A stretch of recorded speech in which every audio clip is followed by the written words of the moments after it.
يا ربي صل على المختار طه البشير واغفر لنا كل زله وامحنا في النظير يا ربي صل على المختار.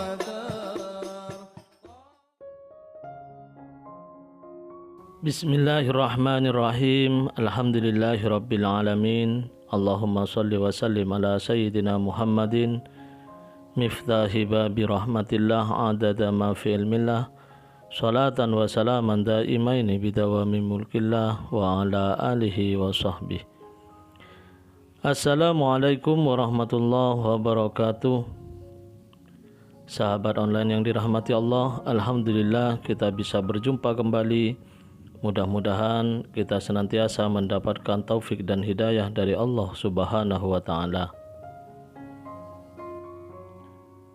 Pada kesempatan ini, mari kita bersama-sama ngaji bareng Habibana Novel bin Muhammad Al-Idrus tentang perbedaan zikir atau wirid yang memakai ijazah dengan yang membaca dari buku atau tanpa ijazah.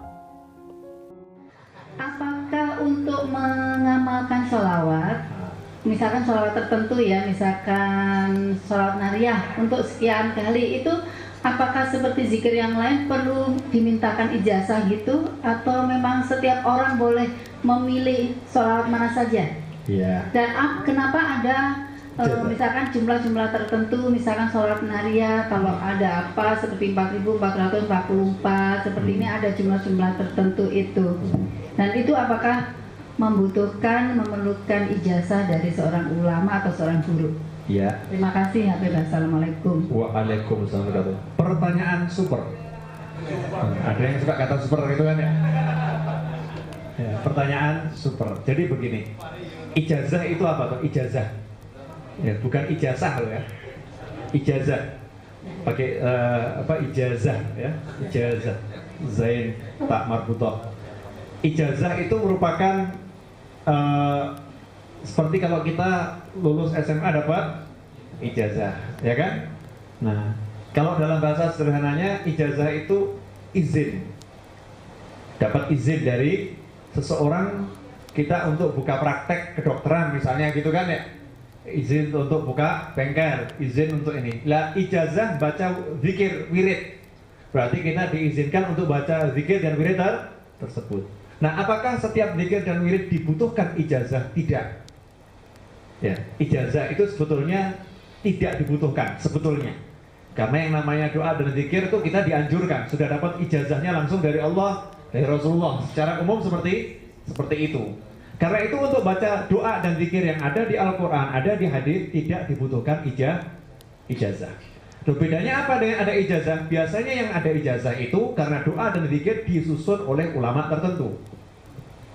Untuk mengamalkannya, ulama itu dulu saya izinkan kamu amalkan. Oh, boleh, silakan kamu amalkan. Oh, boleh. Kamu baca boleh, kamu baca boleh. Nah, izin boleh dari ulama yang nyusun itu kemudian dikenal dengan namanya ijazah. Nah, orang mulai kemudian minta ijazah kepada siapa? Ulamanya udah gak ada, kepada orang yang dapat ijazah. Saya dulu pernah dapat izin dari dia, dan saya pengen baca, udah kamu saya izinkan juga, nggak jadi masalah. Itu jadinya ijazah. Nah, dengan ijazah ini maka timbul mata rantai, ya, mata rantai atau silsilah, ya, silsilah dzikir, ya, silsilah dzikir. Misalnya seperti kita dapat ijazah baca kalimat la ilaha illallah, itu kita diupayakan dapat dari banyak guru, ijazah ya. Seperti kemarin saya kan berulang kali nyampaikan ya, saya minta juga sama Syekh ijazah dzikir. Ijazah itu beda dengan baiat. Ya, seperti Habib Ali Al-Jufri ketika ke Syekh Nazim, itu minta ijazah. Kalau baiat itu kita janji setia pada seorang guru. Makanya kalau udah janji setia sama seorang guru, kita harus ikuti aturannya. Misalnya kita pergi ke dokter. Udah, saya angkat kamu sebagai dokter saya untuk sakit jantung ini. Dokternya ngomong apa, kita harus nurut. Kalau sampai kita nggak nurut, dokternya marah. Kenapa? Kalau terjadi sesuatu kepada kamu, saya yang dituduh orang nanti malpraktek dan lain sebagainya. Kamu harus nurut sama saya. Begitu pula kalau kita udah berbaiat pada seorang guru, aturannya apapun harus diturutin kalau mau jadi begitu. Tapi kalau ijazah ini lain. Ijazah kita mengambil izin untuk mengamalkan zikir dari sekian banyak guru, siapapun orangnya. Ya, siapapun orangnya. Bedanya apa membaca zikir dengan ijazah dan membaca zikir tanpa ijazah?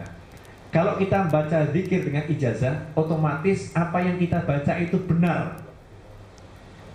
Ya, benar. Kenapa? Ibaratnya kita itu beli handphone dari toko yang punya istilahnya apa itu? Garansi resmi. Ini ada garansi resmi dari, saya pegang garansi resminya. Sama beli handphone di sembarang toko, sama nggak? Jangan-jangan ini BM ini ya. Ternyata pinnya cloningan, ya Dit ya? Saya udah pernah kena begitu kan? Pinnya pin cloning ini ternyata ini ya. Karena dari sumber yang tidak bisa dipercaya. Begitu masuk toko yang ada garansinya aman gitu. Ini ada garansinya. Ada yang bertanggung jawab. Rusak kami ganti. Kan seperti itu. Nah begitu kita dapat zikir lewat ijazah, kalimat zikir itu tidak mungkin salah. Teksnya tidak mungkin salah. Kemudian cara membacanya yang berijazah akan mengajarkan. Kamu cara bacanya seperti ini. Dengan kita mengikuti aturan dari yang berikan ijazah, otomatis khasiatnya berbeda. Kenapa? Ada yang ngajari. Lain halnya cuma kita baca buku, kemudian buka, baca. Baca buku, buka, dibaca. Kadang itu tulisan di buku seringkali salah. Ya kan? Seringkali salah. Ada itu Allahumma sholli pakai iya, enggak ada Allahumma sholli pakai iya. Allahumma sholli ala Muhammad, lamnya ditambahi ya. Allahumma sholli ala Muhammad. Masa Allah itu cewek kan enggak? Itu ya itu tanda untuk amar bagi perempuan. Dibacanya panjang Allahumma sholli, tambah kurang ajar jadinya. Ya kan? Allahumma sholli ala Muhammad. Karena dia enggak dapat ijazah, cuman dari buku-buku tanpa guru. Nah, itu bedanya. Kalau lewat ijazah bisa dipertanggungjawabkan. Kalau tanpa ijazah kurang bisa dipertanggungjawabkan. Manfaat gak manfaat, tanpa ijazah pun bermanfaat. Satu itu. Yang kedua, ketika kita dapat ijazah mengamalkan zikir, dapat ijazah ya, maka otomatis misal saya dan kita semua gitu dapat ijazah kalimat la ilaha illallah dari Syekh Hisam misalnya. Syekh Hisam dapat ijazah ini dari gurunya. Gurunya dapat ijazah ini dari guru beliau. Terus ke atas gitu kan, sampai terakhir nanti kan sahabat dapat dari Nabi Muhammad SAW. Nabi Muhammad dapat dari Allah Ta'ala. Kan seperti itu.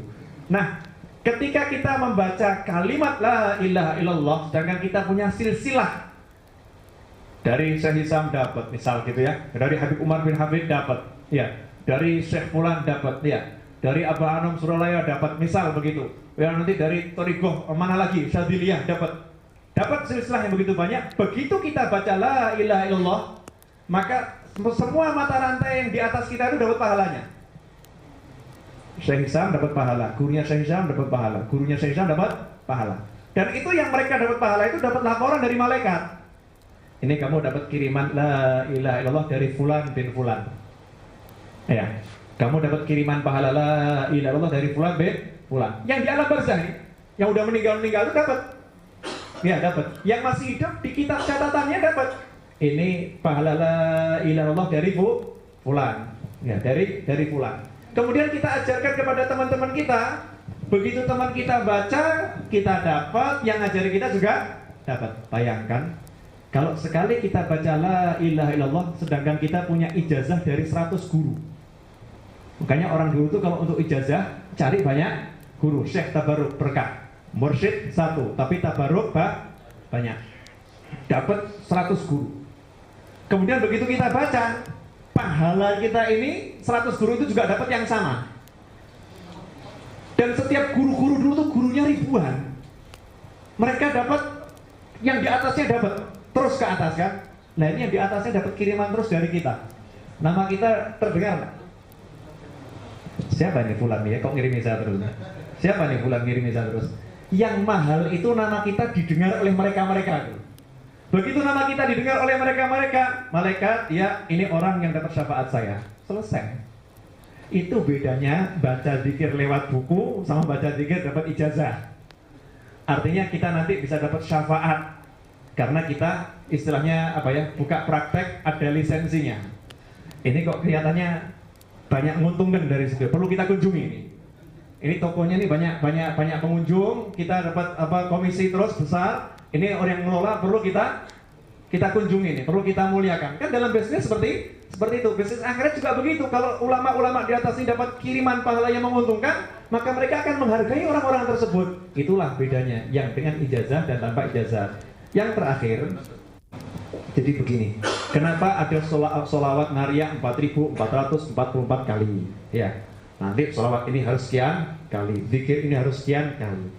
Karena zikir-zikir itu disusun oleh ulama-ulama tertentu, dan ulama itu dapat ilham dari Allah Ta'ala untuk Alhamdulillah, kita telah menyimak penjelasan dari beliau. Semoga ilmu yang telah kita peroleh ini dari Habibana Novel bin Muhammad Al-Idrus menjadi ilmu yang bermanfaat bagi kita, keluarga, dan anak cucu kita. Semoga Allah Ta'ala memberi kita umur yang panjang dalam taat, sehat walafiat, dan selalu menjadi hamba yang soleh. Amin ya rabbal alamin. Wallahu a'lam bisawab. Semoga barakah dan manfaat. Assalamualaikum warahmatullahi wabarakatuh.